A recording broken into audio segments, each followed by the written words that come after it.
ಈಶ್ವರನನ್ನು ಕುರಿತು ಕುಮಾರವ್ಯಾಸರು ತನ್ನ 24ನೇ ಕವನವನ್ನು ಬರೆದಿದ್ದಾರೆ. ಶ್ರೀ ಗಿರಿಜೆಯ ಅರಸನನ್ನು ವಿಮಲ ಗುಣಾಗಮೋತ್ತಮ ವರ್ಣನು ವರಯೋಗಿ ಅಭ್ಯ ವಂದನಾಕುಳ ಶ್ರುತಿ ಪೌರಾಣದಾಯಕನ ನಾಗಭೂಷಣ ನಮರ ವಂದಿತ ಯೋಗಿ ಜನ ಹೃದಯನು ಕರುಣಾಸಾಗರನ ಬಲಗೊಂಡು ಭಾರತ ಕಥೆಯ ವಿರಚಿಸುವೆ. ಅಂದರೆ ಪಾರ್ವತೀಪತಿಯೋ ಅಂದರೆ ಈಶ್ವರನ್ನೇ ಆಗಮಗಳಿಂದ ಉತ್ತಮ ಗುಣವುಳ್ಳವನೆಂದು ವರ್ಣಿತನಾದವನು.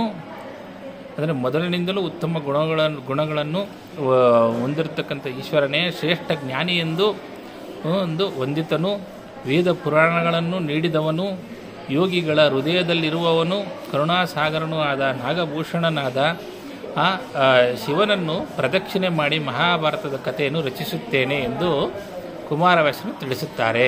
ಧನ್ಯವಾದಗಳು.